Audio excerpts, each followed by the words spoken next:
اچھا ہشام بھائی، یہ بتائیے گا کہ خاص کر جو نصف شبان المعظم ہے، یعنی کہ 14 شبان، جسے شب برات بھی کہا جاتا ہے، تاریخ سے، کتاب و سنت سے اور قرآن سے اس کا حوالہ جات کیا ہے؟ کیونکہ علی بھائی بنیادی طور پہ شب برات، یہ جو شب ہے، یہ لفظ تو آپ کو پتہ ہی ہے کہ یہ عربی کا لفظ ہے، یعنی شب برات. تو اس کو اگر یہ کوئی اسلامی تاریخ میں اس کا کوئی وجود یا کنسیپٹ ہوتا تو اس کو ہم لیلۃ البرات کہتے. سمجھ رہے؟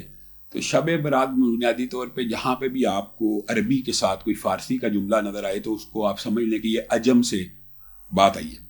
جو روایات ملتی ہیں، میں آپ کے سامنے ایک لاجیکلی عقلی اور منطقی بات رکھوں گا. میں اللہ کے فضل و کرم سے لوگوں کو علم ہے کہ اہل حدیث جو اسکول آف تھاٹ ہے وہ شب برات کو نہیں مانتا، لیکن ایک میں دلیل یہ دینا چاہتا ہوں، کیا نبی دین پورا پہنچا کے گئے ہیں کہ نہیں؟ پورا. یہ تو آپ دیوبندی ہو، بریلوی ہو، اہل سنت کے جتنے بھی، وہ سب کا عقیدہ ہے نا نبی. اور نبیوں کا کام کیا ہے؟ ابلاغ کرنا. نبیوں کا کام کیا ہے؟ تبلیغ کرنا.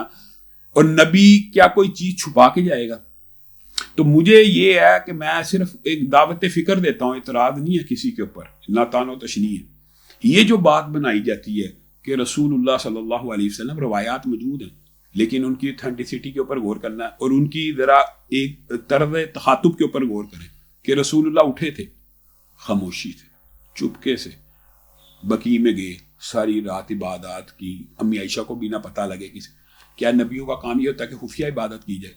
اگر اس دن کوئی عبادت دوسرے دنوں سے عبادت سے افضل ہے، جیسے جمعے کا دن افضل ہوتا ہے، تو کیا رسول اللہ نے بتانا نہیں تھا؟ کیا رسول اللہ خاموشی سے یہ کام کرتے؟ نہیں. حریص علیکم بالمؤمنین رؤوف رحیم. رسول اللہ یہ چاہتے ہیں، آپ رسول اللہ کی چاہت یہ ہے کہ میری پوری امت جنت میں چلی جائے. تو رسول اللہ نیکی کا اتنا اہم عمل مبہم کر کے، خفیہ کر کے، آپ دیکھیں یہ جی ہم نے دریافت کیا، یہ جی شب برات ایک ایسی رات ہے جس میں رسول اللہ صلی اللہ علیہ وسلم نے خاموشی سے ساری رات. رسول اور انبیاء خاموشی سے عبادات کرنے کے لیے نہیں آئے بلکہ ابلاغ کرنے کے لیے آئے ہیں کہ کوئی نیکی کا عمل، یعنی میں اب امت سے زیادہ مخلص ہوں، یا ہمارا مولوی، ہمارا امام، ہمارا فقیر زیادہ مخلص ہے کہ وہ کہتا ہے یار کل کر لو، تیجا کر لو، چلیسواں کر لو، چہلم کر لو، لیکن رسول اللہ نہیں بتا کے گئے. تو اس چیز کے اوپر ہمیں غور و فکر کرنا چاہیے. ہاں، جو خالصتاً روایتی مکتبہ فکر ہوتے ہیں نا، یعنی جو صرف روایت کی بنیاد کے اوپر کوئی عمل کرتے ہیں، ان کو آپ تھوڑا سا فری ہینڈ دے سکتے ہیں، کیونکہ ان کی بنیاد ایک متن اور ایک روایت ہے. ایک ہوتی ہے بے اصولی، کہ جو مولوی نے کہہ دیا کہ اگر چلیسواں بھی کوئی، چلیسویں میں جی کیا اعتراض ہے، جی چہلم میں کیا اعتراض ہے؟ اعتراض ہے رسول اللہ صلی اللہ علیہ وسلم کی حدیث سے اعتراض ہے. 3 صحابہ رسول اللہ کے پاس آئے تھے، بڑی اہم بات ہے، اور انہوں نے آ کے کہا تھا، یہ آپ کے ذہن میں آ جائے گی حدیث، کہ میں ساری زندگی روزے رکھوں گا. دوسرے نے کہا میں ساری رات قیام کروں گا. تیسرے نے کہا میں شادیاں ہی نہیں کروں گا. رسول اللہ نے پوچھا تھا اور کہا تھا میں اللہ سے سب سے زیادہ ڈرنے والا ہوں. کیا تو نے یہ کہا؟ تو رسول اللہ کا جواب کیا تھا؟ تینوں کی باتیں سن کے بار بار رسول اللہ کہتے ہیں میں سب سے زیادہ ڈرنے والا ہوں، میں پیر جمعرات کا روزہ رکھتا ہوں، باقی دن نہیں رکھتا. میں سب سے زیادہ ڈرنے والا ہوں، میں رات کا کچھ حصہ سوتا بھی ہوں. تو کیسے کہتا ہے تو قیام کرے گا؟ اینڈ کیا تھا؟ فمن راغب عن سنتی فلیس منی. جس نے میری سنت سے اعراض کیا وہ مجھ میں سے نہیں. اب بتائیے صحابہ جو تھے وہ نیک نیتی اور نفلی عبادت کر رہے ہیں نا. اور کیا روزے کی عبادت جو ہے وہ قرآن و سنت سے نفلی ثابت نہیں تھی؟ پیر جمعرات کی 3 ایام. تو رسول اللہ کہہ رہے ہیں اگر تو ساری زندگی روزہ رکھے گا تیرا ایک بھی قبول نہیں، اور تو اگر ساری رات قیام کرے گا تیرا ایک بھی قبول نہیں. اس کا مطلب ہوتا ہے جو دین ہوتا ہے نا وہ توقیفی ہوتا ہے، اللہ کی طرف سے نازل شدہ ہوتا ہے. دین میں وہی کام کیا جا سکتا ہے جو اللہ اور اس کے رسول نے حکم دیا ہو. صرف یعنی دین کے اندر آپ کو دلیل چاہیے کہ یہ کام ہوا ہے یا نہیں ہوا. سمجھے؟ یہ جو ہمارے عام لوگ کہتے ہیں نا وہ نفی مانگتے ہیں، حالانکہ دین میں اس بات کی دلیل چاہیے ہوتی ہے، اور نفی کی دلیل چاہیے ہوتی ہے معاملات میں. معاملات سارے اللہ تعالیٰ نے حلال قرار دیے سوائے وہ جن کے اوپر نفی ہو. اب وہ ہم سے لوگ یہ جب عقلی منطقی بات کرتے ہیں وہ کہتے ہیں جی منع کہاں ہے؟ اس حدیث میں منع نہیں ہے. رسول اللہ صلی اللہ علیہ وسلم کہہ رہے ہیں کہ میں سب سے زیادہ ڈرنے والا ہوں. اگر تو سارے، اور یہ صرف رسول اللہ کا فتویٰ نہیں ہے، حضرت علی کا، عبداللہ ابن مسعود کا بھی یہی فتویٰ ہے کہ ایک بندہ ساری زندگی روزہ رکھتا رہے اس کو ایک بھی روزے کا ثواب نہیں، ساری رات قیام کرتا رہے ایک بھی قیام کا. اور ایک بندہ صرف 30 روزے رکھے، 7 شوال کے 6 ملا لے، پورے سال کے روزوں کا ثواب ہے. تو وجہ فرق کیا؟ سنت. تو یہ ہم یہ سمجھتے ہیں کہ یہ جو شب برات ہے اس کا سنت سے کوئی ثبوت نہیں ملتا. اور جو ثبوت یہ حدیث جو سب سے مضبوط ہے وہ آپ کے سامنے رکھ لی، اس کا جو انداز ہے وہ یہ ہے کہ خاموشی سے اٹھے تھے. تو یہ خاموش رہنا ابلاغ کے بغیر، یعنی رسول اللہ کا کام ہی ہے بلغ ما انزل الیک، آپ کا کام ہی ہے کہ جو اللہ نازل کر رہا ہے اپنے لوگوں تک پہنچانا ہے. اور رسول اللہ صحابہ کو گواہ بنا کے کہہ رہے ہیں کیا میں نے تمہیں پورا پہنچا دیا؟ صحابہ کہہ رہے ہیں پورا پہنچا دیا.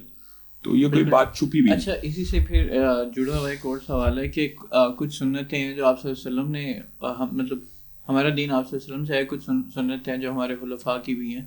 اگر آپ اسی میں بات کریں تو تراویح جو ہے وہ حضرت عمر کے زمانے سے باقاعدہ طریقے سے مسجدوں میں قیام، یعنی کہ وہ رات کا قیام اور قرآن سننے کی ایک سنت قائم ہوئی. تو اچھا، بنیادی طور پہ علی بھائی میں یہ سمجھتا ہوں آپ نے یہ سوال کر کے بہت اچھا کیا. یہ بہت بڑا پروپیگنڈا ہے کہ بعض سنتیں خلفاء کی ہیں، خلفاء سنت کی تشریح کرنے والے ہیں، ان کی سنتیں نہیں ہیں. میں آپ کو اس کی ایک مثال دوں گا. آپ یہ دیکھیں نا، یہ لوگوں نے ایک دلائل گڑے میں کہ دیکھیں جی تراویح رسول اللہ کے دور میں نہیں تھی. کس نے کہا نہیں تھی؟ رسول اللہ صلی اللہ علیہ وسلم نے 3 دن تراویح پڑھائی ہے. رسول اللہ کوئی عمل زندگی میں ایک مرتبہ بھی کریں اس کو ساری زندگی کے لیے، رسول اللہ نے کتنے حج کیے؟ ایک حج کیا. ایک بندہ اگر ہر سال حج کرے منع نہیں؟ منع نہیں ہے. کس بنیاد پر؟ کیونکہ رسول اللہ کی ایک دفعہ کی سنت کے اوپر بھی ساری زندگی عمل کیا جا سکتا ہے. اب مجھے ایک بات بتائیں، رسول اللہ صلی اللہ علیہ وسلم نے 3 رات پڑھی ہے، تو اگر کوئی 30 دن پڑھ لے تو یہ حضرت عمر کی سنت کیسے ہوگی؟ یہ رسول اللہ ہی کی سنت ہے. ہاں، حضرت عمر کی جو سنت معروف ہوگی اس معنوں میں کہ حضرت عمر نے کہا اب تو فرض نہیں ہو سکتی. دیکھیں نا ایک لاجک، رسول اللہ اگر 30 دن پڑھ جاتے، اب بتائیں دونوں چیزوں میں آپ کو فرق خود پتا، رسول اللہ 30 دن پڑھ جاتے تو امت کے اوپر 30 دن کے لیے فرض نہ ہو جاتی. اچھا، تو آپ بات سمجھے. اب صرف ایک بات کہ کیا تراویح جو ہے وہ نفلی عبادت ہے یا سنت ہے؟ جیسے ایک سنت موقدہ کہتے ہیں، غیر موقدہ کہتے ہیں. یہ جو تفریق ہے یہ تو فقہی ہے نا، یہ رسول اللہ نے تو نہیں کی. تو اس لحاظ سے تو جو عمل رسول اللہ کرے نا وہ سنت ہوتی ہے، اور تراویح نفلی عبادت ہے، فرضی نہیں ہے. فرضی نہیں، یعنی عبادات کے اعتبار سے آپ یہ تفریق کر سکتے ہیں نفلی، لیکن جو نفل ہوتے ہیں وہ بھی سنت ہوتی ہے. یعنی آپ سمجھ رہے ہیں نا، نفلی عبادات بھی سنت ہوتی ہے. تو رسول اللہ صلی اللہ علیہ وسلم نے 3 دن پڑھی، حضرت عمر نے اگر 30 دن کروا دی تو اس کا مطلب یہ تھا کہ اب 30 دن فرض نہیں ہونی. رسول اللہ نے 3 دن پڑھ لیا، کوئی امتی پورے 30 دن پڑھے گا تو وہ رسول اللہ کی سنت کے مطابق ہے، با جماعت پڑھی ہے. اور رسول، اچھا یہ بھی بات، اور انفرادی طور پہ تو رسول اللہ نے پوری زندگی نہیں چھوڑی. یعنی انفرادی طور پہ تو ایک دن بھی نہیں چھوڑی، با جماعت بھی 3 دن کر کے یہ بات بتلا دی کہ یہ جو تہجد و تراویح ہے اس کو با جماعت ادا کیا جائے گا، اس کو یعنی با جماعت ادا کیا جا سکتا ہے. تو وہ اچھا یہ دیکھیں نا، یہ پروپیگنڈا کیا جاتا ہے. جیسے ایک اور پروپیگنڈا جو حضرت عمر کے ذہن سے نام سے بات آ گئی، یہ بھی کہا جاتا ہے یہ جی حضرت عمر کے دور میں یہ اذان یہ رسول اللہ کے دور میں ہے. یہ باتیں بنی ہوئی ہیں. کوئی بھی دینی کام جو رسول اللہ کے دور میں موجود نہیں ہے وہ دین نہیں ہے. بالکل ٹھیک بات کی آپ نے، بڑی مناسب بات کی. بس ہشام بھائی، اب یہ رمضان سے ہم ذرا اب چلتے ہیں. ایک ہی شب برات کا سوال مس ہو گیا تھا، وہ کریں گے، اور پھر ہم اپنے جو ہے نا باقی اہم ٹاپکس کی طرف، جس کی وجہ سے میں شب برات کا تو سوال ہو گیا، ایک سوال رہ گیا تھا، مس رہ گیا تھا، وہ بس کر کے پھر ہم آگے چلتے ہیں. وہ یہ سوال تھا کہ جو یہ کہا جاتا ہے کہ شب، یعنی کہ وہ جو رات ہے اس دن اللہ تعالیٰ پورے لوگوں کے فیصلے کرتا ہے، پہلے آسمان پہ آ جاتا ہے، ملائکہ آ جاتے ہیں، وہ پورا اعمال نامہ پیش کیا جاتا ہے. یہ ساری باتیں یہ کہیں وہ کتاب و سنت سے جو ہے وہ کہیں سے ہمیں ملتی ہیں؟ علی آصف بھائی، آپ انا انزلناہ فی لیلۃ القدر، اس رات کا پتہ نہیں، قدر، انا انزلناہ فی لیلۃ القدر وما ادراک ما لیلۃ القدر، لیلۃ القدر خیر من الف شہر. نہیں، قدر تقدیر کے فیصلے بھی اس رات ہوتے ہیں جس رات قرآن پاک اترا تھا. وہ رات کا پتہ نہیں ہے نا، بتایا نہیں گیا. وہ 27ویں ہے، 23ویں ہے، 21ویں، وہ 5 طاق راتوں میں تو ہے نا. تو میں کہتا ہوں پتہ نہ ہو، یہ بھی اللہ کی رحمت ہے کہ انسان 5 راتیں عبادت کرے. 21ویں، 23ویں، 25ویں، 27ویں، 29ویں کا تو پتہ ہے نا. تو یہ شعبان کے مہینے میں ہو سکتی ہے. آپ بتائیں، میں آپ سے پوچھ رہا ہوں، رسول اللہ صلی اللہ علیہ وسلم نے کہا جو لیلۃ القدر تلاش کرنا چاہتا ہے ان 5 طاق راتوں میں کرے. تو یہ شعبان کون سی طاق رات ہے؟ میں آپ سے یہ پوچھنا تھا، لیلۃ القدر اس بارے میں امت کا اجماع ہے نا کہ 83 سال سے، یعنی یہ جو قرآن کہہ رہا ہے کہ 1000 مہینے سے افضل رات یہ وہی ہے، اللہ کہہ رہا ہے یہ قدر کی رات ہی ہے. فیہا بیدنی ربی من کل امر سلامیات. اچھا مجھے بتائیں کہ اس رات کو 5 طاق راتوں میں رسول اللہ نے مقید کیا. ایک بندہ کہ یہی رات ممکن ہے 15 شعبان ہو, اس کو دلیل دینے کی ضرورت ہے, اور اس کی وہ دلیل جو پیش کرتے آپ حیران رہ جائیں گے, بالکل ہی لغو ہے. حقیقت میں لیلۃ القدر لفظ بتا رہے ہیں کہ قدر یعنی انسان کو اب ابہام ہی نہیں آنا چاہیے. اصل میں ہم چونکہ عربی نہیں جانتے تو ہمارے ذہن میں آ گیا کہ قدر شب برات کو ہوتی ہے, اور لیلۃ القدر کیا ہے پھر بھائی, اس کی فضیلت کیا ہے؟ اس کی بھی یہی فضیلت ہے کہ اس کے اندر فیصلے تقدیر کے معاملات اس رات کی افضلیت, جو ساری لیلۃ القدر کی فضیلت تھی وہ شب برات کے ساتھ خامہاں نتھی کر دی گئی ہے. مجھے بتائیں اگر رسول اللہ صلی اللہ علیہ وسلم نے اس رات میں عبادت کی ہو تو مجھے کیا اعتراض ہے؟ لوگ کریں, ہمیں کیا اعتراض ہو سکتا ہے؟ کسی کو کوئی اعتراض نہیں ہو سکتا.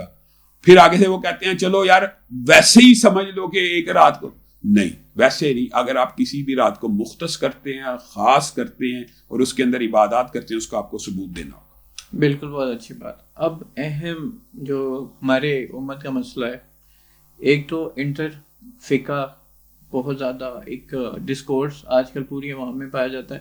آج کل بیسکلی جو ریلیجیس ڈیبیٹس ہیں یہ بھی ایک کامن مشغلہ بن چکا ہے لوگوں کا, لیکن اس سے بھی اوپر جو انٹر ریلیجن جیسے ہم الحاد یا ایتھیزم کہتے ہیں یہ بھی بہت پنپ رہا ہے.